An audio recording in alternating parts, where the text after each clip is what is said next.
네, 안녕하세요. 815 가족 여러분. KB증권의 김해 민재기 팀장입니다. 어우, 말이 꼬이네요. 네. 자, 2월도 이제 열흘이 지났고 벌써 일요일입니다. 네, 일요일 밤 가족 여러분들과 주간 찐시황 한 주를 정리를 해보고 또 다음 주를 살짝 대비해보는 그런 시간으로 한번 진행을 해보겠습니다. 요즘 2월 들어서 변동성이 살짝 커지는 그러한 증시가 되고 있습니다. 그죠?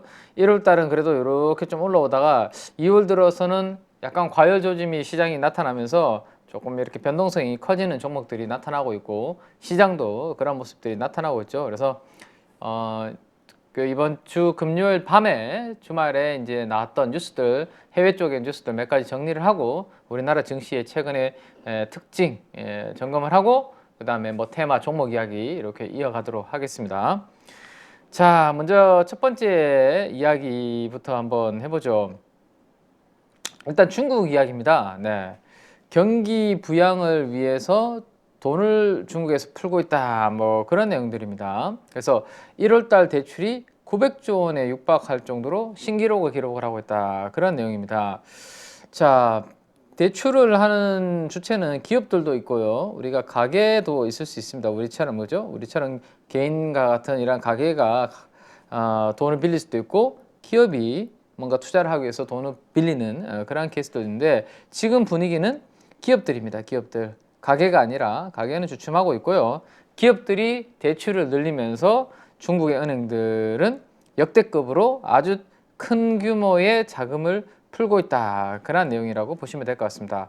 야, 900조 원이라고 하니까 상상이 안 되네요. 그죠? 900조 원은.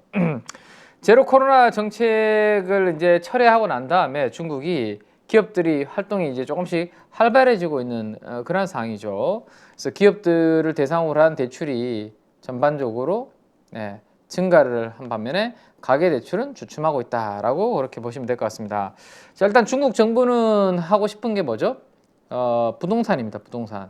네, 부동산을 어떻게든지 좀 침체를 막으려고 하고 부동산 경기를 살리려고 하는 그런 움직임들이 좀 있죠. 그래서 이제 가게가 보통 우리 부동산을 사는 구매 주체 아닙니까? 그죠? 그래서 부동산을 좀 구매를 해줘야 되는 가게들이 대출을 조금 주춤하면서 아직까지는 부동산 사는 것을 꺼리고 있다. 뭐 그런 내용으로 참고를 하시면 될 것 같습니다.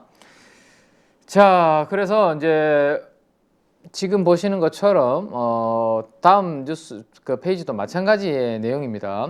그러니까 1월 달에 대출이 이렇게 급증하는 영향이 지금 나타나고 있는데 부동산 쪽에서 그 개인 대출이 아직까지 증가하지 않는다라면 중국 부동산이 침체기에서 벗어나기에는 조금 시간이 걸릴 수 있다. 뭐 그런 부분들까지 생각하시면 될 것 같고요.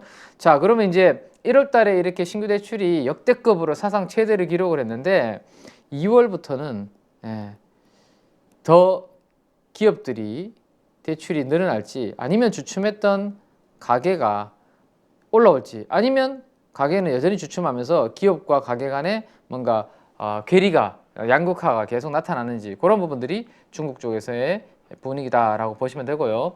자, 1월 달에 역대급으로 이렇게 대출을 많이 하고 은행이 돈을 푸니까 상해 종합지수는 어떻게 됐나요? 1월 달 한 달 동안. 여기가 1월 초고요. 여기가 1월 말이라고 보시면 됩니다. 한 달 동안 이렇게 주가는 아주 매우 강하게 움직였습니다. 3,000포인트 정도 수준에서 3,300까지 갔으니까 약 10% 상해 종합지수는 상승을 했네요. 그죠? 네. 역시 돈을 좀 풀면 주식시장, 금융시장이 전반적으로 좀 좋고 돈을 쪼으면 시장이 조금 힘들어하는 그죠? 그런 부분이 중국에서도 이렇게 한 달 동안에 1월 달의 흐름을 보면 우리가 간접적으로 알 수 있을 것 같습니다. 자, 그 다음 이제 내용은 뭐냐 하면 그래서 저희가 이제 저는 이제 그 중국에 대한 전략을 한번 좀 들어봐야 될 것 같아서 저희 KB증권의 박수현 연구원이라고 있습니다. 중국 담당. 그래서 이분을 모셔서 중국 부양책, 그 다음에 리오프닝 관련된 이러한 전략들을 양회를 지금 이제 한 달 정도 앞두고 있잖아요. 그죠? 3월에. 그래서 3월 양회를 앞두고 중국 전략에 대한 이야기를 한번 들어보려고 합니다. 그래서 이 세미나를 이제 준비를 하고 있는데 이 세미나를 또 저도 듣고 저희 프라임클럽 가족 여러분들도 듣게 되시는데 듣고 저희 8.15 가족분들한테 제가 또 이야기를 좀 해드리도록 그렇게 하겠습니다. 자, 그 다음 내용인데요. 자, 미국하고 바로 딱 붙어 있는 국가이죠. 캐나다의 이야기입니다. 캐나다의 1월 달에 잡이죠. 잡은 일자리라고 생각을 하시면 됩니다. 일자리가 생각했던 것보다 또 캐나다도 증가를 했다라는 내용이고, 그러다 보니까 금리의 인상 가능성이 조금 높아지는 그런 분위기가 나타나고 있다라는 내용으로 보시면 될 것 같습니다. 그래서 미국하고 바로 붙어 있는 캐나다가 여전히 또 미국하고 비슷한 고용에 지금 좀 분위기가 괜찮은 그런 부분을 보여주고 있는데, 문제가 뭐냐면 최근에 캐나다는 4.5%까지 이렇게 금리를 올렸고요. 이게 이제 캐나다 중앙은행의 기준금리라고 보시면 됩니다. 캐나다 중앙은행의 기준금리인데 이렇게 계단식으로 계속 올려왔는데, 최근에 캐나다 은행의 총재께서 어떤 이야기를 하셨냐면 이제는 금리 인상 중단이 필요하고 그걸로 인한 경기 둔화를 막아야 된다라는 이야기를 하셨어요. 그죠? 네, 경기 둔화 심화를 막기 위해서 금리 인상을 중단하는 것을 선언을 하셨어요. 선언을. 근데 선언을 하고 난 다음에 지금 분위기가 어떻죠? 다시 이렇게 고용이 탄탄하고 일자리가 증가하니까 이거 내가 잘못 선언한 게 아닌가? 중앙은행이 조금 곤란해질 수 있는 그러한 상황이 놓여 있다라고 보시면 될 것 같습니다. 그래서 캐나다도 미국과 마찬가지로 고용 시장이 탄탄하기 때문에 과연 여기서 금리 인상을 중단할 수 있을까? 중앙은행에서 선언을 했는데 이 부분이 지금 어떻게 될지 또 시장에는 관전 포인트가 될 것 같습니다. 물론 캐나다가 엄청나게 글로벌리 임팩트 있는 국가는 아닌데요. 그래도 미국하고 딱 붙어 있고 고용과 관련해서 호전되는 모습이 비슷하기 때문에 앞으로 행보를 한번 봐야 되지 않을까 생각이 되네요. 네. 자, 일단 제가 이제 방송 초입에는 우리 가족 여러분들이 이제 8.15 머니톡에서 보내는 유튜브 알림을 받고 이제 속속 입장을 하시기 때문에 제가 이제 관련된 주요 뉴스들 먼저 정리를 해드리는 겁니다. 어느 정도 우리 가족 여러분들이 들어오면 이제 우리 가족 여러분들이 궁금해하시는 업종 테마, 종목 이야기들을 이제 본격적으로 할 겁니다. 그래서 아직 입장하시는 동안은 글로벌리 중요한 뉴스들 계속 정리를 조금 몇 가지 더 해드릴게요. 자, 그 다음에 이제 이 흐릿하게 보이시는 분이 계시는데 연준의 위원이십니다. 네. 하커, 네, 패드의 하커라는 이제 연준 위원이 지금 보시면 여기는 또 5%라는 숫자가 보이네요, 그죠? 네, 5% 위로 금리를 이상을 선호한다라는 그러한 내용입니다. 결국 최종 금리를 얼마로 5% 이상을 선호한다. 다만 그렇게 유지가 되더라도 여기 뭐죠? 소프트 랜딩입니다. 자, 우리 시장에서는 랜딩이라는 게 뭐죠? 랜딩이라는 게 이게 착륙이잖아요. 착륙. 그죠? 근데 이렇게 소프트 랜딩이 있고 그다음에 또 뭐가 있죠? 하드 랜딩이 있습니다. 하드 랜딩. 예. 이것을 이제 연착륙이라고 하고 요거를 경착륙이라고 하나요? 네. 그래서 아무튼 좀 경기 침체가 오더라도 그렇게 큰 타격이 오지 않고 부드럽게 이렇게 된다라는 거. 그죠? 소프트 랜딩이 되지 않을까라는 거고, 급격한 이러한 경기의 하강 가능성은 낮다. 이렇게 생각하고 계시는 것 같아요. 금리를 5% 이상으로 선호하지만 소프트 랜딩의 가능성은 높게 보고 있다. 그런 내용으로 참고를 하시면 될 것 같습니다. 자, 이게 이제 주말에 코멘트 나왔던 내용인데 이분은 어느 쪽에 포진해 있나요? FMC 위원들의 성향과 투표권에 대한 표라고 해서 제가 계속 우리 가족 여러분들한테 제 자료에 넣어드리고 있는데, 항상 저는 중요하게 보는 분들이 누구라고 말씀드렸죠? 네, 연준의 파워 순서대로 탑 1 연준 파월 의장, 두 번째 브레이너드, 그죠? 그 다음에 또 누구예요? 뉴욕 연은 총재. 네, 요 세 분이 가장 중요하다라고 말씀드렸습니다.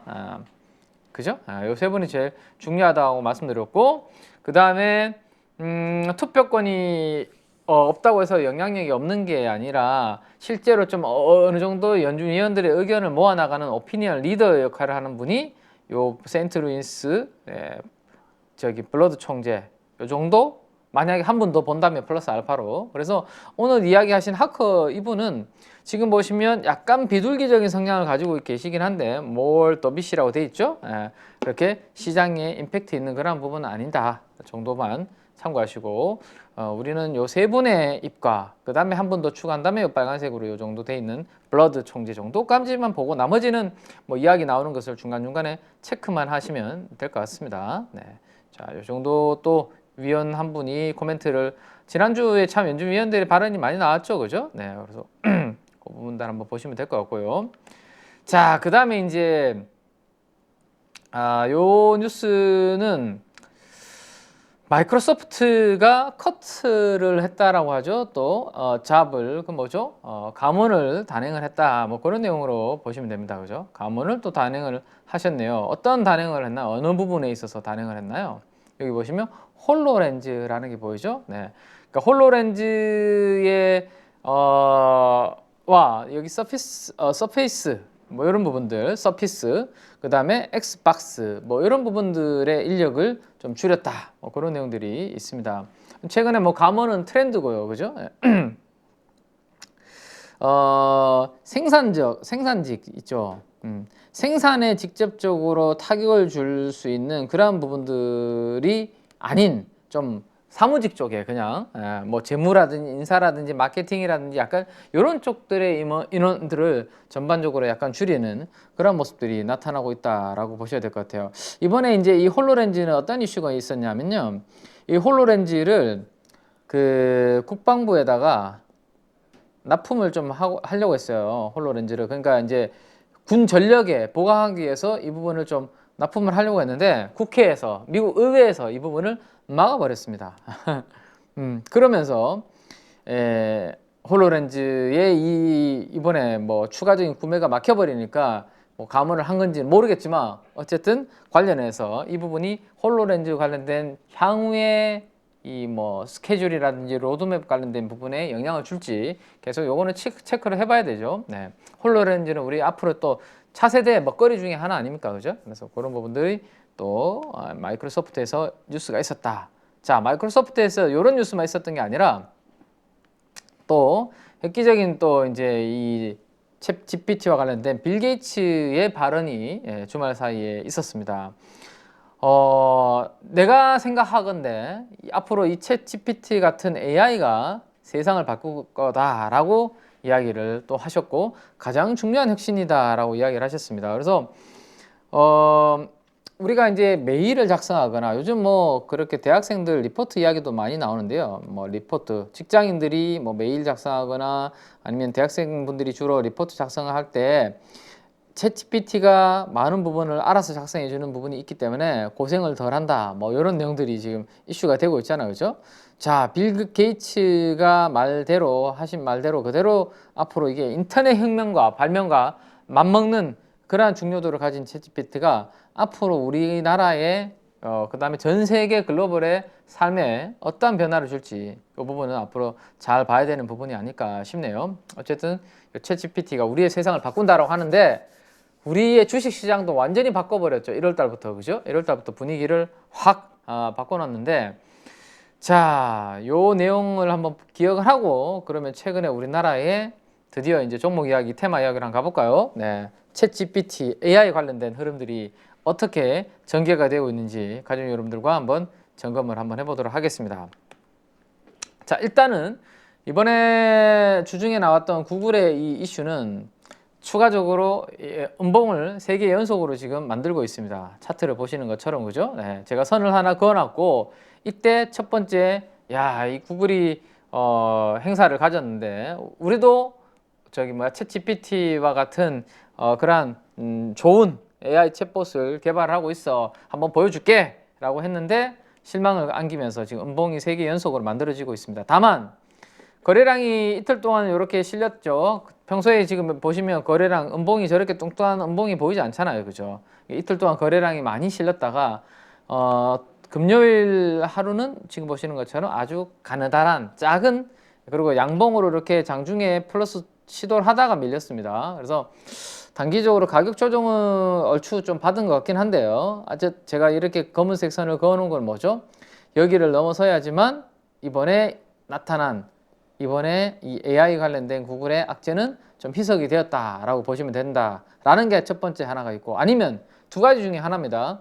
자, 나는 그러면 이 AI와 관련된 악재가 희석되는 걸 보고 102.57달러를 넘어서는 걸 보고 난 트레이딩을 할 거야 라는 전략이 하나 있을 수 있고, 아니면 차라리 많이 하락을 해서 싸지면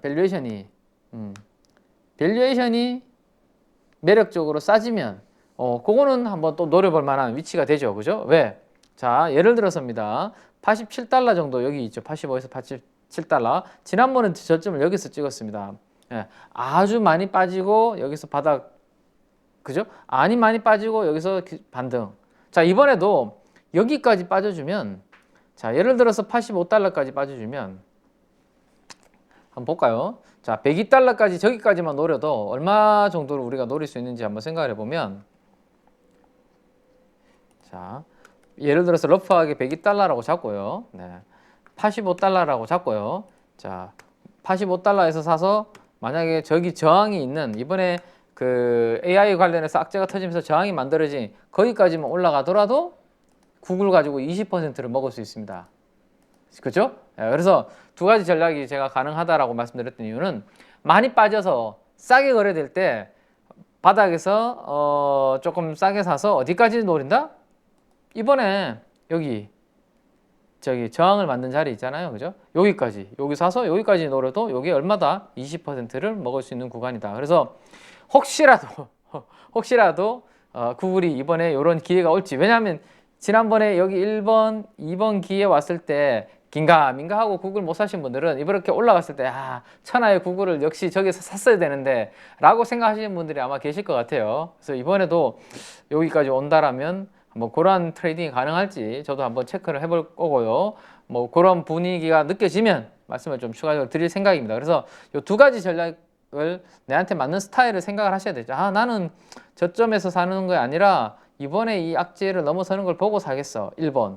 아니야. 많이 빠지면 그만큼 가격 메리트가 생기니까 여기서 요만큼은 먹을 룸이 생겼네. 그죠? 2번. 이 두 가지 전략 한번 염두를 해두고 앞으로 고민을 저도 해보겠습니다.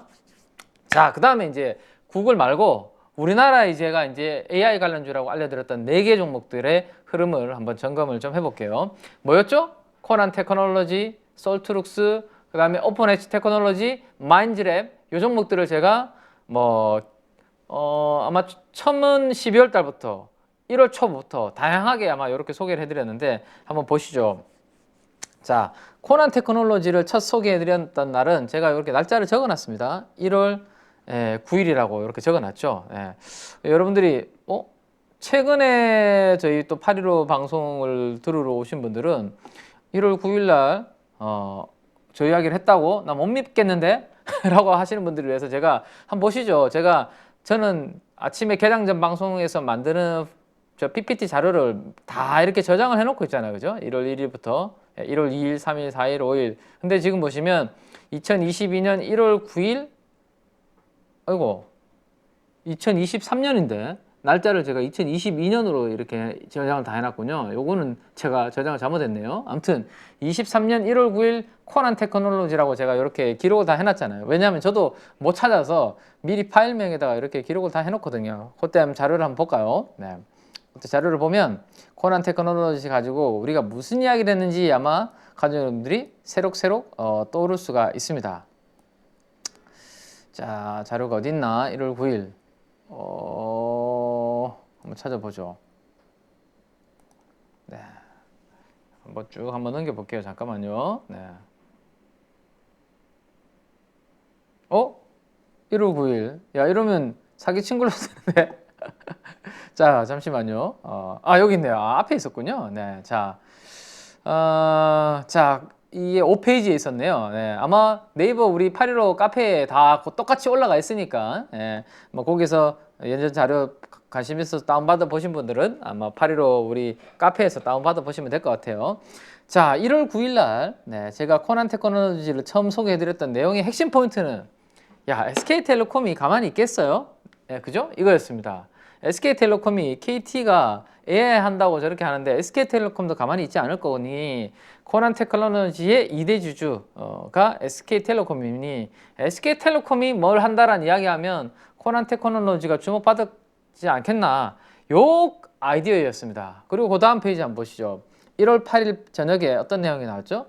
SK텔레콤은 미국의 AI 기업과 초협력을 하겠다라는 그런 이야기가 나왔고 여기에 한 이 기업 이름이 또 들어가 있으니까 솔트룩스 그래서 우리 솔트룩스까지도 봐야 된다 이렇게 연결을 해드렸던 뭐 녹화 방송도 다 남겨져 있으니까 그렇게 한번 보시면 되는데 자 지금 이제 그리고 난 다음에 주가가 어떻게 됐나요? 자 여기가 처음 말씀드렸던 1월 9일이었고 그 다음에 뭐 이번 주 금요일인데 그냥 종가 기준으로 최고가까지 수익률을 이렇게 계산을 해보니까 차트상으로 280%가 상승을 했네요. 네, 280%. 자 일단은 저는 그게 중요하다고 생각돼요.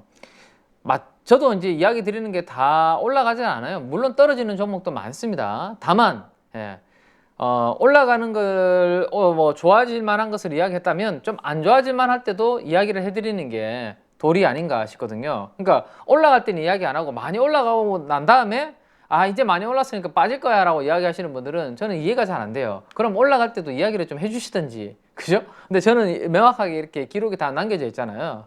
그래? 그죠? 그래서 저는 최근에 좀 챙기자라고 했던 그 이야기도 같이 드리려고 하는 겁니다. 자, 코난 테크놀로지가 여기 상한가 기록할 때 뭔가 제가 뭐라고 말씀드렸죠? 이게 분노의 매수가 느껴진다라는 표현을 써드린 적이 있습니다. 그죠? 지금까지 AI 관련주들은 못 사셨던 분들의 분노의 매수세가 요 막 상한가를 가는 거를 보고 느껴진다라는 이야기를 드렸거든요. 그래서 자, 지금부터는 너무 욕심내지 말고 올라올 때마다 조금씩 이렇게 내주자, 챙겨주자라는 말씀을 드렸고 최근에 5일선을 한 번도 종가 기준으로 이탈된 적이 없던 코난 테크놀로지가 드디어 종가 기준으로 5일선 밑으로 이렇게 내려오는 그림들이 만들어지고 있습니다. 자, 일단 코난 테크놀로지 흐름이 그렇고요. 자, 두 번째 오픈 엣지 테크놀로지는 제가 뭐라고 말씀드렸는지 기억나십니까? 차트에 거기에 다 남겨져 있죠? 공모가 10,000원입니다 라고 말씀드렸던 날이 1월 11일입니다. 네, 1월 11일 날 자료 한번 볼까요? 무슨 내용으로 저걸 남겨놨는지 한번 보시죠. 1월 11일 여기 있죠? 그날은 오픈 엣지뿐만 아니라 마인드랩도 이야기를 했으니까 같이 한번 봐야 되겠네요. 챗 GPT 관련해서. 네, 1월 11일 보시죠. 자, 어떤 이야기를 그날 했는지 한번 보면 자료를 한번 찾아볼까요? 네. 요거 내용이네요. 자, 1월 10일에 어떤 내용이 나왔냐면 MS가 마이크로소프트가 챗 GPT 개발사 오픈 AI에 12조 원을 투자한다고 합니다. 와, AI 관련해서 분위기가 더욱더 무르익고 있네요 라는 말씀을 드렸고 자 그러면 코난 테크놀로지를 우리가 이야기했으니 요렇게 코난 테크놀로지가 지금 올라오고 있습니다. 자 그러면 이제 사모펀드가 요렇게 열심히 사고 있고요. 그죠? 요런 내용입니다. 자 그러면 솔트룩스를 제가 거기에서 보자로 말씀드렸고 근데 오픈 엣지 테크놀로지가 공모가가 10,000원인데 아직 8,000원대밖에 안 하니까 적어도 이거는 10,000원까지는 최소한 요거까지는 먹을 수 있지 않을까요? 라는 이야기를 해드렸던 게 요거였고 오픈 엣지 테크놀로지의 사업보고서에 분기보고서에 들어간 이런 내용들을 제가 알려드렸죠. 그죠? AI 플랫폼 IP 통합 솔루션을 보유하고 있는 그러한 기업이로 MPU 요게 앞으로 여러분들 잘 기억을 해두시기 바랍니다. 뉴럴 프로세싱 유닛 신경망 처리 장치 이 MPU 반도체 관련해서 앞으로 이야기가 저는 나올 것으로 생각됩니다. 그래서 오픈 엣지 테크놀로지는 지금은 좀 조정받지만 또 추후에 바로 MPU 관련된 테마로서 저는 한번 부각이 될 가능성이 있다라고 생각을 하고 계속 모니터링을 할 거예요. 가족 여러분들도 이 키워드를 기억을 해 두시기 바랍니다. MPU. 자 그리고 오픈 엣지 테크놀로지의 핵심은 그때 핵심은 뭐였죠? 1월 11일부터 1월 13일까지 여의도에서 기관 투자가들 대상으로 NDR, IR을 하는데 이거 왜 할까요? 그죠? 이거 왜 할까요? 라는 말씀을 제가 이 자료를 가지고 말씀드렸습니다. 그러면 일단은 먼저 기대감으로 주가는 튈 수도 있다. 그리고 그냥 하지 않을 거다. 그죠? 네, 그 내용이었고 그 다음에 여기서 마인즈랩 바로 말씀드릴게요. 자, 마인즈랩도 제가 핵심이 뭐였죠? 그때가 18,000원 정도 했는데 이 회사의 공모가는 3만 원입니다. 자, 업번엣지 테크놀로지 올라가고 솔트룩스 올라가고 조금 전에 말씀드렸던 코난 테크놀로지 다 올라가면 과연 마인즈랩이 공모가 3만 원인데 여기 18,000원에 있을까? 그죠? 여기까지가 바로 말씀드렸던 포인트였죠. 언제? 1월 11일 날. 1월 11일 날.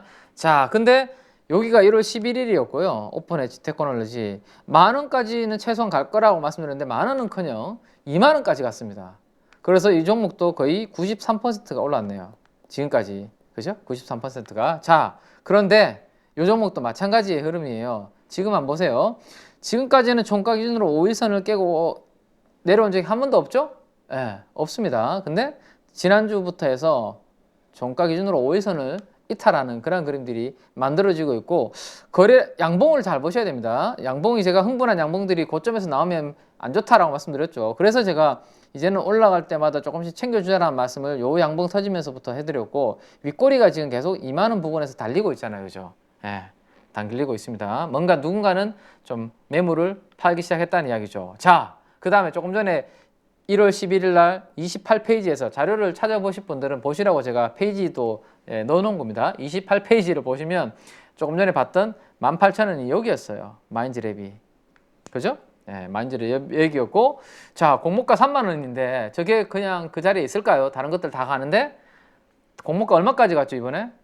공모가가 아니라 최고 고가가 33,300원까지 갔습니다. 결국에는 마인즈랩도 18,000원에서 3만 원까지 가면서 얼마 올랐나요? 이게 59%. 네. 자, 그러면 가족 여러분들, 제가 올라가는 이야기는 이미 이렇게 다 해드렸죠. 그죠? 올라갈 가능성이 있다라는 거죠. 명확하게 뭐 100% 이렇게 자신 있게 말씀드린 건 아니지만, 제가 봤을 때는 AI가 만만치 않은, 그래서 챗 GPT를 우리 가족 여러분들 경험해 보시라고 제가 말씀드렸고, 제가 직접 경험한 것도 파워포인트로 직접 보여드렸죠. 제가 올려서. 자, 근데 이렇게 올라가는 것을 초입에 이야기 안 하고 지금 내서야 비싸니까 이들 숫자 안 나오니까 이제는 팔아야 된다라고 하시는 분들은 저는 이해가 잘 안 가요. 저처럼 이야기를 하고 그 다음에 이제는 좀 챙기자라는 이야기를 하면 이해가 되는데, 유튜브 보니까 참 12월 중순 1월 초에 이렇게 이야기하시는 안 하다가 갑자기 요즘 뭐 팔아야 된다 이야기하시는 분들 계시더라고요. 그래서 참 신기하던데, 어쨌든 지금 중요한 거는 과거의 흐름과 제가 좋게 본다라고 말씀드려서 이렇게 시세가 났던 그림과 지금의 분위기는 좀 다르다라는 이야기를 드리는 겁니다. 5일선은 이 종목도 마찬가지죠. 마인즈랩도 최근에 이렇게 3일 연속으로 이탈해서 움직이고 있다. 자, 마지막으로 솔트룩스 한번 볼까요? 솔트룩스는 제일 먼저 이야기해 드렸습니다. 12월 21일 자료 보시면 42페이지에 솔트룩스는 왜 우리가 관심 있게 봐야 되는지에 대한 자료가 남겨져 있고, 그 뒤로 주가는 144%가 상승을 했네요. 자, 근데 지금 한번 보세요. 솔트룩스도 뭔가 에너지가 분산되는 조짐이 만들어지고 있죠. 그래서 제가 최고 고점에서는 제가 말씀은 못 드리지만 요 구간에서 이미 2주 전부터 AI 관련주, 로봇 관련주를 이제 조금 여러분들 욕심 너무 내지 마시고 올라올 때마다 좀 챙겨주자라는 말씀을 그래서 드린 겁니다. 이 분산 조짐, 왜? 분노의 매수세가 느껴진다라고 제가 말씀드렸잖아요. 그죠? 막판에 더 이상 못 샀던 분들이 참다 막판에 달려드는 모습이 느껴졌기 때문에 그런 모습 드렸고, 이제는 그러한 조짐이 살짝씩 만들어지고 있네요. 자, 그러면 AI만 그럴까요? 아니요, 안 그렇습니다. 로봇 한번 보실까요? 로봇의 대장주는 제가 레인보우 로봇이라고 말씀드렸고, 레인보우 로봇이 깨지지 않으면 로봇은 살아있겠지만 대장주인 레인보우 로봇이 깨지면 나머지 다 와장창 무너질 거다라는 말씀은 이미 이 상한가에 이 날이 1월 25일이었고, 아마 제가 이 로봇도 마찬가지로 제가 이 레인보우 로보틱스의 분노의 매수세가 느껴지네요. 이제 조심하셔야 될 것 같습니다. 안 오른 상태에서 저점에서 상한가 가는 거랑 이게 3만 5천 원에서 더블 이상 올랐는데 저기에서 상한가 양봉을 쫙 만드는 거는 천지 차이다. 그죠? 라고 말씀드렸습니다. 요 전날까지만 하더라도 괜찮았어요. 고만고만한 양봉으로 거래량 터지지 않고 올라오잖아요. 그죠? 그리고 제가 요 동그라미에서 뭐라고 말씀드렸죠? 요 음봉의 시가를 깨지 않으면 레인보우 로보틱스는 계속 간다 라고 개장 방송에서 아마 요 날 말씀드린 게 남아 있을 겁니다. 근데 이게 뭐예요? 고만고만한 양봉이 아니라 이거는 평소 거래량의 몇 배가 터지면서 상한가를 만들어 버렸잖아요. 근데 그 뒤로 한번 보세요. 사람들은 이 상한가가 만들어지면 붉은 기둥을 보면 흥분하죠. 아, 따라잡아야 될 것 같죠. 근데 그 다음부터 더 이상 진격하지 못하고 스물스물 옆으로 행보하다가 이제는 이렇게 고개를 숙이는 그런 그림이 만들어지고 있습니다. 마찬가지입니다. 자, 우리 815 가족분들한테만 제가 이거를 말씀드렸을까요? 아닙니다. 저희 KB증권의 저희 프라임클럽 가족분들한테 제가 카카오톡 알림톡으로 1월 26일과 1월 27일 사이에 발송된 내용이 이런 내용들입니다. 예. 자, 이게 뭐죠? 예, 우리 815 가족분들한테 말씀드렸던 것과 똑같은 거죠. AI의 코난 테크놀로지와 로봇의 레인보우의 상한가를 보면서 저는 분노의 매수세가 느껴지네요. 저만 그렇게 느낄 수는 있지만 저는 적당하게 이제 올라올 때마다 분할 매도로 챙기셔야 될 것 같다라고 이렇게 저는 이야기해드렸고 우리 815 가족분들한테 똑같이 그렇게 이야기를 해드렸습니다. 그래서 AI와 로봇의 단기 과열권이고 그 다음에 대신에 AI 로봇 다음 주도 테마 후보는 이것을 팔은 자금들이 어디로 빠져나갈 것인지에 대한 이야기도 그때 우리 815 가족분들한테 해드렸습니다. 똑같이.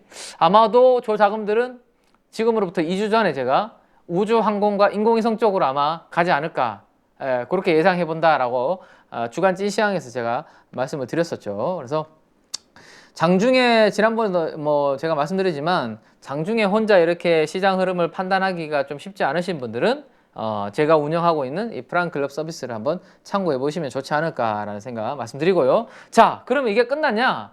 빌 게이츠 형님께서 앞으로 이거는 혁명적인 일이 벌어질 거다라고 했는데 저는 끝나는 거는 생각 안 합니다. 다만 단기로 너무 과열이니까 좀 쉴 거다라는 말씀 드린 거지 분명히 저는 다시 움직일 가능성이 충분히 있다라는 생각 가지고 있습니다. 그래서 언제 어느 위치에서 어떤 모멘텀이 있을 때 다시 살지에 대한 고민을 하고 있고 관련주들은 이렇게 정리를 해서 여러분들께 보여드리니까 여러분들께서도 자 SKT에서 뭔가 모멘텀이 나왔을 때 누가 수혜주지? KT가 뭔가 모멘텀이 나왔을 때 누가 수혜주지? 네이버가 나왔을 때 누가 수혜주지? 이런 것들을 한번 고민해 보시고 관련주들을 정리를 미리 좀 해놓으시기 바랍니다. 그래야 딱 그 움직임이 나타났을 때 이 관련된 종목을 딱 들어갈 수가 있거든요. 그죠? 그래서 지금 이 AI는 끝난 게 아니라 단기로 너무 과열이기 때문에 뭐 가격 조정이든지 아니면 기간 조정이든지의 흐름이지 제가 봤을 때 끝난 건 아니다. 그래서 요 관련주들 흐름 잘 보시고요.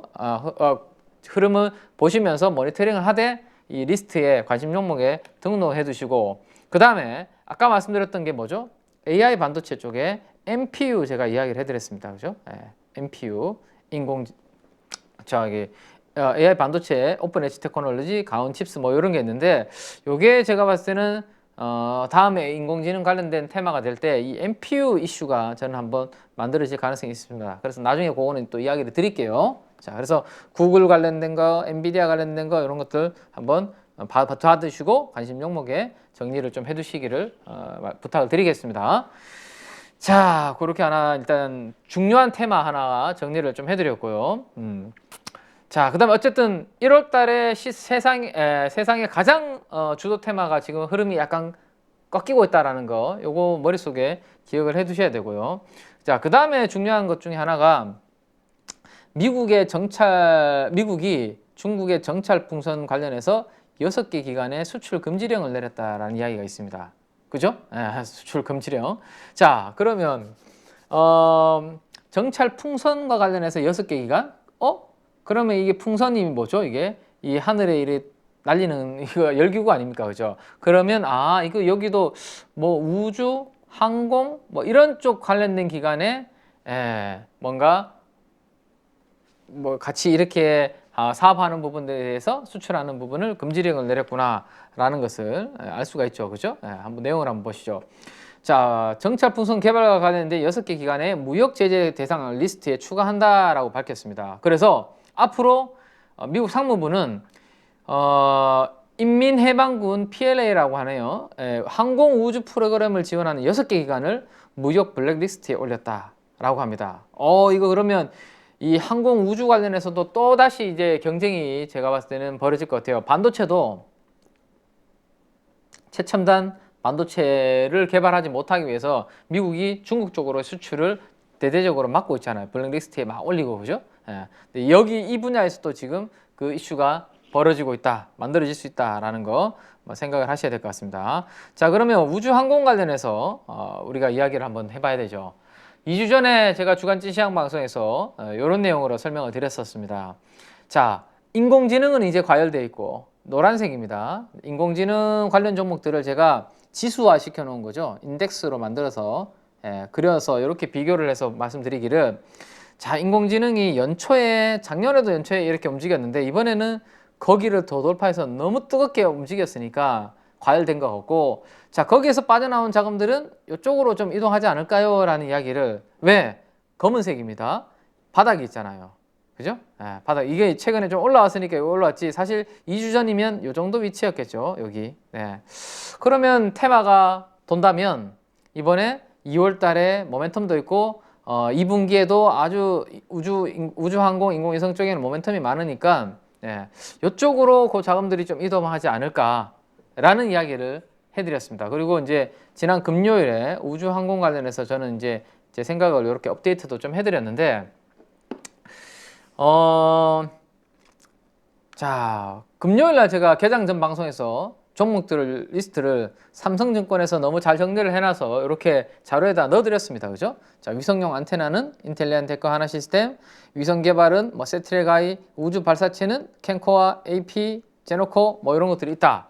그래서 저는 이미 대형주 하나시스템을 중심으로 이렇게 인텔리안 테크, 세트랙아이, 캔코아, AP 위성, 제노코까지 이렇게 종목들을 보시면 된다라고 이미 2주 전에 이제 그 주간 찐시황 요 시간대에 말씀을 드렸는데, 자, 연결해서 이제 하나 한번 봐보죠. 근데 금요일 날 어떻게 됐나요, 이게? 금요일 날 중요한 뉴스가 좀 나오면서 흐름 잠깐만 한번 보고 갈까요?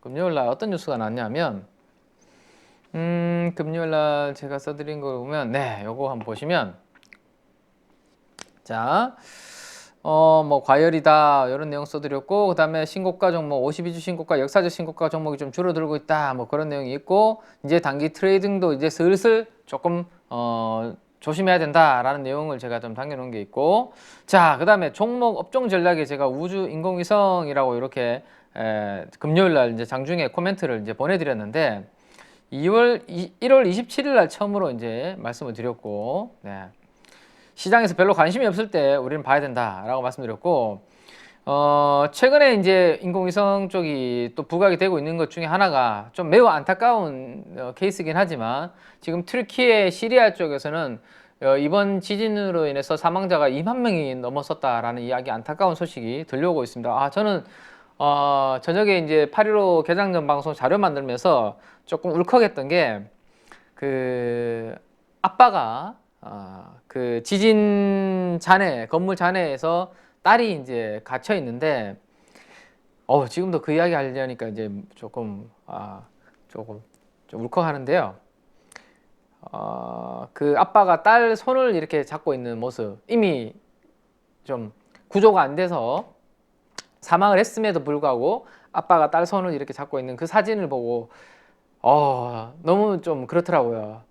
뭐 아들이든 딸이든 구분할 거 없이 자녀인데, 어쨌든 저도 딸 둘을 키우고 있는 아빠인데 그 모습을 보고 참 되게 짠했는데, 아무튼 정신 차려야죠. 그 어쨌든 그런 이제 피해 상황을, 뉴스를 많은 분들은 보셨겠지만 위성 사진을 통해서 뉴스에서 알려주고 계시거든요. 근데 그 위성 사진의 한 그 어느 출처를 보시면, 제가 이미 2주 전에 말씀드렸던 맥사 테크놀로지라는 로고가 많이 보여요. 여기 한번 보시면, 괜히 울컥하네요.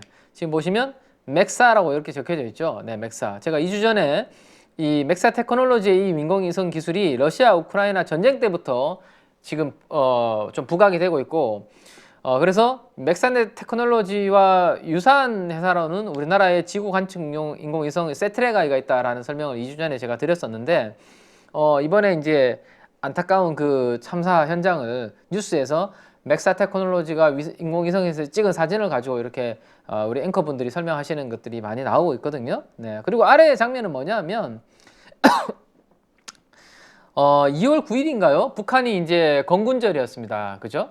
건군절이었는데 이 건군절 장면을 위성에서 맥사 테크놀로지에서 촬영을 한 장면입니다. 밤에 열병식, 건군절의 열병식에 신무기가 이번에 등장을 했죠. 그 장면을 위성에서 찍은 그 사진입니다. 네, 그래서 이렇게 점점점 활용도가 커지고 있고, 또 하나는 이제 금요일 개장 전 방송에서 제가 말씀드렸던 요 뉴스가 이제 장중에 들려왔죠. 요거 뭐였죠? 스페이스X가 우주선 궤도 발사를 위한 마지막 관문 엔진 테스트 실험을 정적 발사 테스트를 한다라고 제가 개장 전 방송에서 말씀드렸는데, 요게 성공적으로 33개 중에 31개가 성공적으로 테스트가 끝났다. 왜 2개는 그러면 실패한 거냐? 아니다. 시동 걸기 전에 엔진 1개 껐고 1개는 스스로 멈췄기 때문에 31개 엔진은 전체적으로 연소가 되면서 정상적으로 31개 연소가 성공했다라는 내용이 알려지면서, 야, 그러면 계획대로 앞으로 할 수 있겠네 라는 이야기가 기대감이 커지면서 장중에 인공위성 우주항공 관련주들이 큰 폭으로 상승하는 그런 움직임이 나타났었죠. 그죠? 자, 다만 AP 위성을 한번 보시면, 일단 제가 작은 종목 중에서는 탄력이 가장 강한 종목이 AP 위성이라고 말씀드렸고, 자, 지금 보시면 25%까지 오르다가 윗꼬리를 이렇게 달아버렸어요. 그죠? 그래서 요게 이제 흐름상으로는 좀 에너지상으로는 살짝 아쉽죠. 네. AP 위성. 네.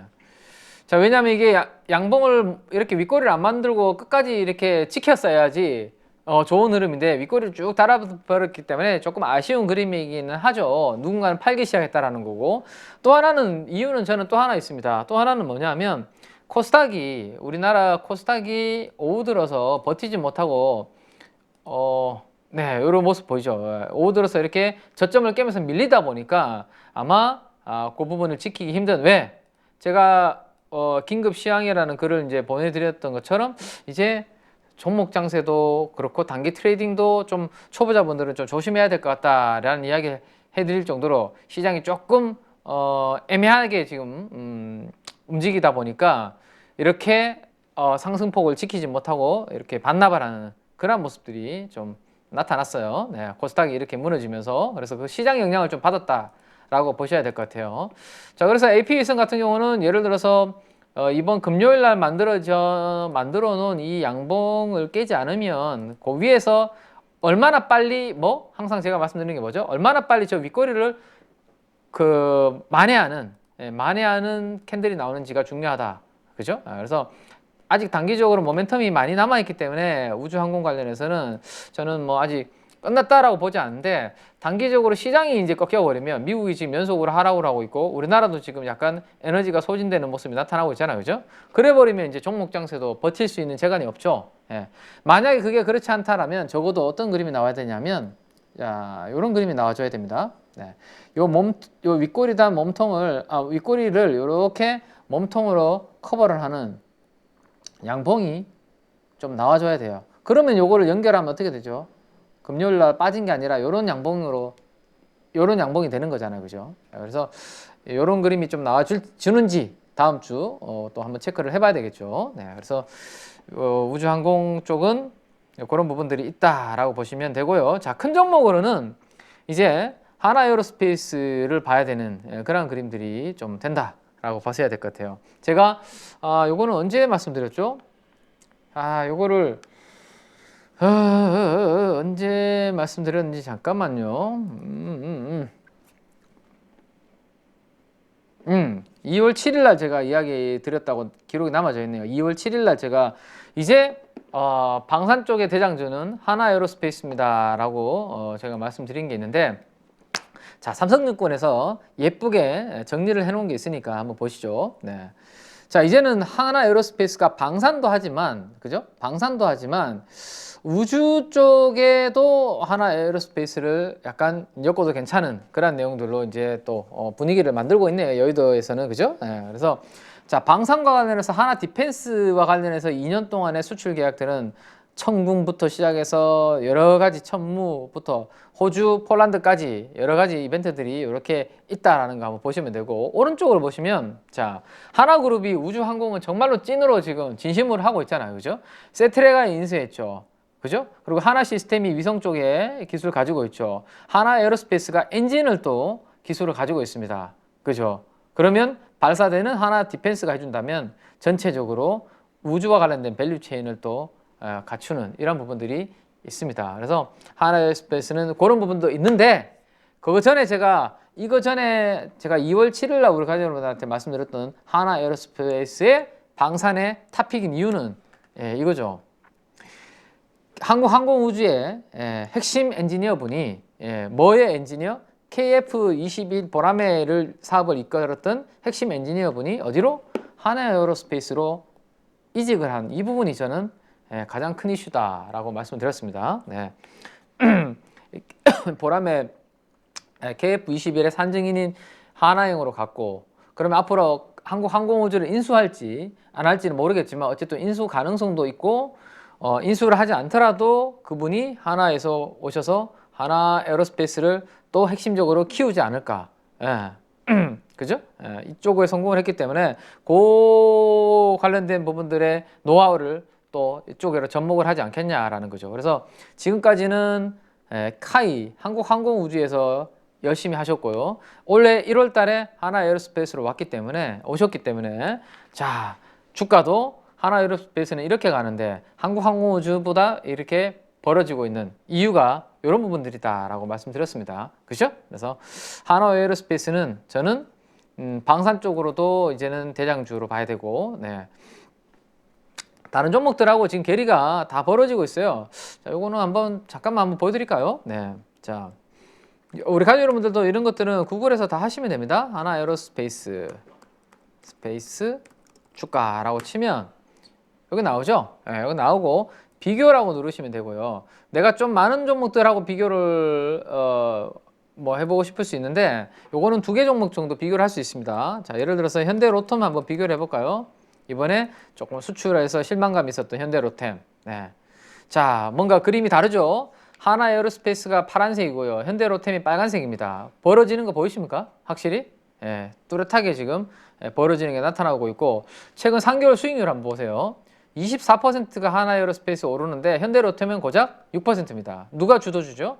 자, 그러면 이 두 종목을 보는 거 가지고 성이 안 찬다. 그러면 밑에 더 자세히 비교하기를 누르셔서 몇 종목들을 더 추가하시면 됩니다. 자, 현대로템 넣고요.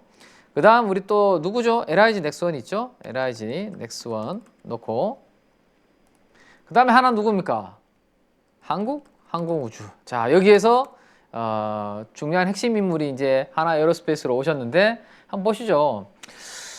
1개월 정도 수익률로 한번 볼까요? 네. 이직하시고 난 다음에 월등히 여러분들 아마 느껴지실 겁니다. 아, 다른 방산주들하고 다른 움직임이 벌어지고 있구나 라는 그림. 1개월 수익률로만 그냥 한번 보시죠. 네.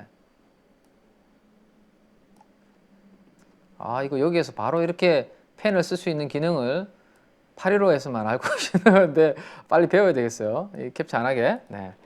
자, 보시죠. 1개월 동안에 주요 방산 4개 종목들의 수익률을 한번 보시죠. 가장 여기 위에 있는 종목이 누구냐? 하나 에어로스페이스입니다. 그리고 밑에 있는 애들은 요게 현대로템과 LIG 넥스원은 오히려 마이너스 수익률이 마이너스. 그죠? 그래서 지금 봐도 이것만 봐도 방산의 주도주는 하나 에어로스페이스고, 앞으로 우주가 부각이 되면 부각이 될수록 하나 에어로스페이스는 다른 방산주가들과는 차별화된 차별화된 그림을 보일 수도 있겠구나 라고 보시면 되겠습니다. 그죠? 자, 지금 신고가가 하는 방산주가 있나요? 그래서 제가 말씀드리고 난 다음부터 조금씩 이렇게 우상향 그림을 그리면서 상승 추세를 그리고 있습니다. 자, 그런 그림이 방산 우주항공 쪽의 핵심으로 한번 보시면 되고, 자, 그 다음에 이제 시간이 좀 많이 됐으니까요, 빨리 한번 마무리를 해보면, 자, 엔터 쪽 이야기만 한번 하고, 엔터랑 자, 지난 금요일날 시장을 움직인 핵심 테마 3가지라고 삼성증권에서 잘 정리를 해놓은 게 있어서 제가 저보다 더 예쁘게 만드시니까 그죠? 가지고 왔는데, 엔터와 차이나 소비 쪽만 우리 정리를 한번 해드리도록 할게요. 은행은 제가 아마 다음 주에 이야기를 좀 해드리도록 그렇게 하겠습니다. 은행은 자, 얼라인 파트너스가 이번에 이제 그 SM을 공격을 했는데, 은행 쪽이 더욱더 이런 기대감이 이제 커질 것 같아요. 주가 올라가는 거 봤잖아요. 그죠? 아마 은행 쪽에서 아마 그런 기대감이 커질 것 같다라는 거 참고만 일단 하시고, 자, 엔터 이야기 한번 해보죠. 이번에 최근에 빌보드 핫하다라는 거 제가 말씀드린 게 2x2, 투마로우 바이 투마로우라고 말씀드렸나요? 투마로우, 투마로우 2x2. 네, 요게 이제 하이브 소속 남자 보이그룹이죠. 네. 그리고 뉴진스 한번 보세요. 뉴진스가 최근에 빌보드 쪽에 또 차트 순위 들어가고 있습니다. 자, BTS가 다이너마이트를 가지고 1위를 했었고요, 그죠? 네. 뭐 이렇게 있고 나머지 또 빌보드 100, 핫100 안에 들어갔던 기업 가수분들 이렇게 리스트가 다 만들어져 있네요. 한번 참고를 하시고, 자, 엔터 쪽은 국가별로 음반 수출인데 주요 국가들 중국, 미국, 일본 주로 음반을 많이 구매하는 나라는 어디죠? 일본입니다. 일본. 예, 일본은 아직까지도 CD라든지 이런 음반을 직접 구매를 많이 하고 있죠. 그래서 일본이 이 그래프를 보면 가장 우뚝 솟아져 있습니다. 그죠? 그리고 중국이 이제 이렇게 올라오고 있는데 미국 쪽 비중도 꽤 이제 커지고 있다라는 내용입니다. 네, 그래서 K엔터가 이제는 미국 쪽으로도 음반과 관련해서 숫자가 올라오면서 이제는 일본으로 많이 비중이 있던 게 중국, 미국 이렇게 지역이 좀 다변화되지 않겠냐, 그런 내용들이 있고요. 자, 근데 저런 내용이 있음에도 불구하고 지금 보시면 이번 금요일 날 미디어 업종에 대해서 기관 투자가들은 전반적으로 매도를 했네요. 야, 이 뭐지? 저렇게 좋은 내용이 엔터에 있는데 왜 매도를 했을까? 그러면 어떤 종목을 매도했는지를 먼저 한번 보겠습니다. 자, 미디어 업종 내에서 시가총액 대비해서 매도 강도가 강한 종목 20개를 뽑아보니까 이렇게 나오는군요. 네, 한번 보시죠. SM, 그 다음에 제가 색깔을 칠해놓은 종목들 위주로만 보시죠. 하이브, 그 다음에 YG 플러스, 그 다음에 SM 라이프 디자인, SM CNC 이런 것들은 지금 뭐예요? SM의 경영권 관련해서 분쟁 이슈가 터지니까 금요일날 이들 종목들에 대해서 대부분 매도가 나오는 그 관련주들이잖아요. 그죠? 예. 이걸로 인해서 덩달아서 주가가 올라오니까 차익 실현하는 그런 움직임들이 금요일날 나타났다. 미디어 업종 내에서. 그죠? 나머지 종목들은 보시면 거의 비중이 그렇게 크지 않잖아요. 그죠? 시총 대비해서. 예, 이들이 주력이었구나라는 것을 볼 수 있을 것 같아요. 이거 뭐 좋은 내용으로 주가가 좀 꿈틀했는데 오히려 팔았네. 예. 자, SM부터 먼저 한번 볼까요? 네, SM. 가장, 이번 이슈의 가장 핵심 중심에 있는 기업이죠. 사모펀드가 빨간색입니다. 다 팔아버렸네요. 그죠? 네, 확 던져버렸고요. 연기금 난리가 났네. 난리가 났어. 네, 투신 확 줄여버렸네요. 그래서 기관들이 어떻게 된 거예요, 지금? 이 이슈가 터지면서 주가가 올라오는 사이에 기관들이 와장창 지금 다 던지고 있는 그런 그림이 나타나고 있고, 외국인들은 아직까지는 그런 모습 아닙니다. 네. 오히려 이 물량이 누구한테는 넘어가고 있죠? 기관들이 파는 게 개인 투자자들한테 넘어가네요. 아우, 이 찝찝하네. 그죠? 네. 자, SM 주가 한번 보시죠. 자, 저는 이제 여기에서 우리 가족분들한테 차트 설명드렸던 게 남아있네요. 77,000원 정도. 여기가 전고점을 돌파하는 양봉이니까 요거 깨지지 않으면 SM은 나쁘지 않은 그림. 그 다음에 이번에 요 음봉에서 제가 요 시가 중요한 이야기 해드렸는데 시간 관계상 이건 패스하고요. 아무튼 자, 공개 매수 가격이 12만 원이었나요? 네, 12만 원인가요? 아무튼 그건 한번 찾아보시기 바랍니다. 12 아니면 13인데 어쨌든 그 가격 부분까지 거의 붙어버렸죠, 이번에 종가가. 그래서 뭐 어차피 그 가격에 다 사준다고 하니까 개인 투자분들이 가지고 있는 주식을, 그 물량을 이 가격에 사준다고 하니까 그 가격은 당분간 유지가 되겠죠. 근데 그 가격 이상으로 보기에는 이제는 애매하죠. 그죠? 그래서 그러다 보니까 아마 기관 투자가들이 공개 매수 가격까지 붙어버리니까 대부분 아마 차익 실현에 나선 게 아닌가 정도 한번 생각해 볼 수 있을 것 같고요. 자, 그 다음에 하이브 한번 보죠. 하이브가 인수를 한 거잖아요. 그러면 하이브는 좋은 거였으면 하이브를 더 샀겠죠. 예. 근데 지금 보시면 일단은 정보력이 가장 빠르다고 저는 생각하고 있는, 제가 중요하게 생각하고 있는 사모펀드가 일단 하이브도 다 팔아버렸네요. 자, 근데 연기금은 별로 많이 판 건 아니고 투신은 오히려 샀습니다. 기관 투자가들 사이에서도 수급이 엇갈리는 모습이 나타났고요. 그래서 살짝 꺾였네요. 요거는 기관 투자가들이. SM과는 조금 다른 모습입니다. 그죠? 네. 그리고 외국인들이 조금 팔아버리는 모습. 원래 별로 사지도 않았는데 팔아버리고, 이 물량을 개인 투자가들이 또 하이브도 받아버리는, 받아가는 그런 모습들이 이렇게 나타났습니다. 자, 아마 좀 갈리는 것 같아요. 네, 무슨 이야기냐? 야, BTS에다가 이제 뉴진스도 있는데, SM에 에스파가 붙어버려?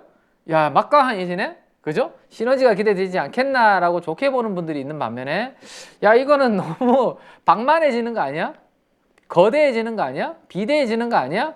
그리고 다양성이 좀 손상되는 거 아니야? 이렇게 보시는 분들이 또 있으신 것 같아요. 생각들이 조금씩 갈리면서 하이브에 대해서는 차트가 어떻게 됐을까요? 이렇게 됐죠. 뭐 시가는 아주 높게 출발했는데 이거는 뭐죠? 음봉이잖아요. 쭉 밀려버리면서 이렇게 대량 거래를 수반하면서 밀려버렸습니다. 아쉽게도. 자, 왜? 이것 때문인 거죠. 예. 긴가민가? 기관 투자가들 수급도 엇갈리고, 그죠? 이러다 보니까 쭉 빠져버렸다. 그래서 단기적으로는 요 음봉을 회복하기 전까지는 조금 행보하거나 무거운 그림이 되지 않을까 한번 생각해 볼 수 있을 것 같네요. 자, 그 다음 DOU가 이제 기대감이 좀 있었죠. 만약에 SM이 뭐 이렇게 되면 이 DOU의 커뮤니케이션 이 플랫폼은 좀 수혜를 보지 않겠어라는 게 있었는데 지금 보시죠. 와, 금요일 날 이 또한 주가가 떠버리니까 사모펀드 와장창, 연기금 와장창, 투신 와장창, 기관들이 그동안 샀던 거 와장창. 예, 그죠? 이 물량을 누가? 아이고, 개인들이 다 받아가는 이렇게 모습이 나타버렸습니다. 자, DOU도 그런 마찬가지죠. 시가는 여기서 출발했지만 그동안 기대감으로 올라왔던 것을 기관 투자가들이 다 던져버리니까 이렇게 시가 대비해서 밀려버리는. 그래서 이 연봉을 넘어서기 전까지는 DOU도 조금 무거운 그림이 될 수도 있다 정도 한번 생각을 해보시면 될 것 같습니다. 자, 그러면 아이고 죄송합니다. 이건 제가 실수를 했네요. 지금까지는 매도를 봤다면 저는 매수를 한 쪽이 분명히 있을 것 같아서 그죠? 누군가는 저런 상황이 벌어졌을 때 사는 쪽이 있을 텐데 매수를 한 쪽을 봤습니다. 매수. 요거 제가 오타네요. 요거 수정을 해야 되는데 안 바꿨습니다. 제가 나중에 자료 올려드릴 때 수로 바꿔놓을게요. 네. 자, 미디어 업종 내에서 매수를 한 쪽을 보니까 큐브엔트를 샀네. 그죠? 큐브엔트는 시가총액 1%를 사버렸습니다. 그리고 뭐 쭉 보니까 YG엔터를 찔끔 샀네. 이건 별로 의미가 없네. 그죠? 그래서 그러면 결국에는 무슨 생각을 시장에서 했냐? 하이브가 공개 매수가 성공할 경우 카카오는 확보하게 될 지분이 얼마 안 되기 때문에 하이브하고는 싸움이 안 되는 거죠. 그죠? 그래서 카카오가 생각했던 뭔가 이 스텝이 완전히 이번에 이 허를 찔려버렸고 스텝이 꼬여버렸습니다. 그래서 카카오엔터도 이제 뭔가 맞불 작전을 해서 지분을 확 매집한다든지 이렇게 할 수 있겠지만 돈이 엄청나게 들어가겠죠. 주가가 이미 떠버렸는데. 그죠? 그러면 결국에는 카카오엔터는 어떤 전략을 세워야 될까요? 다른 회사를 누군가를 사서 사세를 확장을 시켜야 되지 않을까라는 생각을 한다면 시장에서는 아마 이 종목을 쳐다본 것 같아요. 과거에 큐브엔터와 800억 가량의 여자아이들 컨텐츠 유통 계약 관련해서 체결을 한 적이 있기 때문에 시가총액 3천억? 만만하네. 그런데 나쁘지 않네. 라인업이. 카카오엔터가 큐브엔터를 인수하는 이런 움직임이 나타나지 않을까? 뭐 이런 것들이 시장에서는 아마 생각하지 않았을까라는 겁니다. 자, 제가 이제 카카오엔터 IR 자료를 하나 열어놓은 거 있는데요. 카카오엔터가 아니라 이거 뭐죠? 이 큐브엔터. 큐브엔터는 이렇게 됩니다.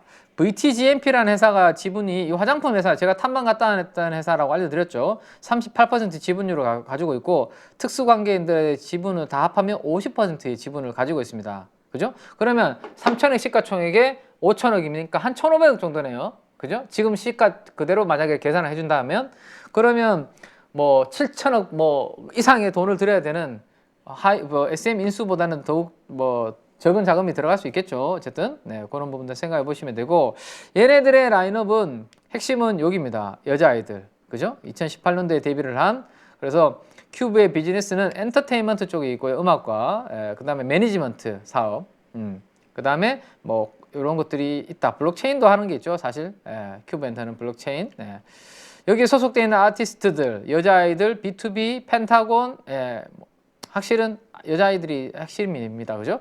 그 다음에 엔터테이너 쪽에서는 박미선 씨, 이휘재 씨, 뭐 이런 부분들이 있네요. 그죠? 이런 것들이 있고, 배우분들 이렇게 있습니다.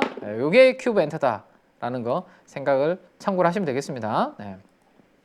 자, 그래서 아마도 요렇게 원톱 싸움을 벌여야 되는데 그 벌이는 데 있어서 큐브 엔터가 아마 기대감이 좀 생겼지 않나. 그 사모펀드가 오히려 요거 샀네요. 그죠? 그래서 기관들이 이렇게 사면서 그나마 미디어 업종 내에서 매수가 시총 대비해서 1% 이상 들어온 종목이 큐브엔터다. 제가 이제 요거는 우리 프라임클럽에서 우리 가족 여러분들한테 제가 지난번에 큐브엔터에 대해서 소개를 해드린 자료였는데, 요거 지난번에 제가 우리 그 815에서도 아마 보여드렸던 것 같아요. 815에서도. 이게 핵심인데, 여자아이들의 톰보이, 그죠? 요 노래가 2억 뷰, 2억 뷰를 지금 조회수 달성했다라는 거 말씀드렸습니다. 네. 여기 있죠? 2억 뷰. 네. 이런 거 있고, 이 친구가 아주 혼자 다 한다. 작사, 작곡부터 프로듀싱까지 이 소연 씨인가요? 네, 이분이 다 한다. 그리고 자, 이 음봉이 나온 거 있죠? 이거.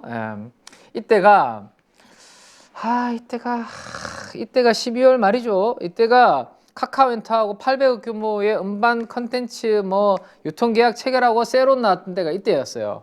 이때였습니다. 그러면 이때를 회복을 했고, 그때부터 관심을 보는데 고기를 안 깨고 있잖아, 그죠? 안 깨고 있고, 이번에 윗골이 달면서 이런 음봉이 만들어졌는데, 한번 카카오엔터가 차선책으로 큐브엔터를 선택을 하는지 보는 분들 앞으로 재밌게 아마 관전 포인트가 되지 않을까 싶네요. 그 다음에 더 작은 엔터 기획사로는 마마무를 가지고 있는 RBW가 있다 정도 한번 참고해 보시면 될 것 같습니다.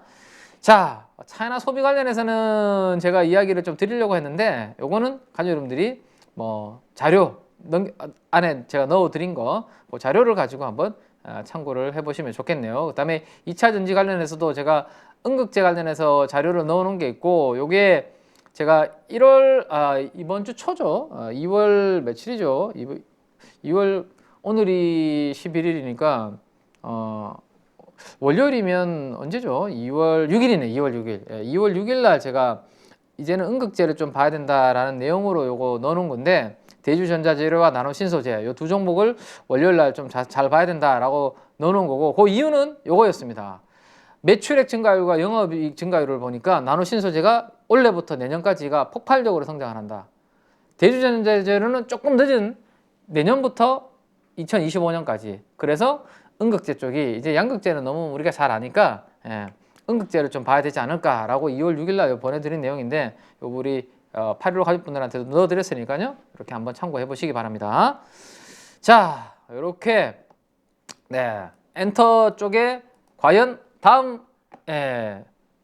먹거리 인수 대상은 누가 될지 큐브 엔터까지 이야기 드리면서 오늘 주간지 시향은 여기서 마무리하도록 하겠습니다. 가족 여러분들 1월달 2월 초까지 해서 종목 장세가 화려하게 전개됐는데요. 잠깐 조금 쉬어가는 그림, 미국에서 과열권이다라고 말씀드렸죠. 투자 심리가. 그래서 좀 쉬어가는 그림이 될 수 있으니까 그런 부분들을 염두에 두시면서 다음 주도 킴맨과 함께 8.15 개장 전 방송에서 잘 전략 세우시면 좋겠습니다. 자, 일요일 밤 꿀잠 주무시고요. 저는 내일 개장 전 방송에서 다시 인사드리겠습니다. KB증권의 킴맨 민재기 팀장이었습니다. 감사합니다. 누구나 1시간 안에 200개 종목에서 좋은 종목을 고를 수 있는 그런 능력을 배양할 수 있도록 제가 도와드리려고 그렇게 하고 있습니다.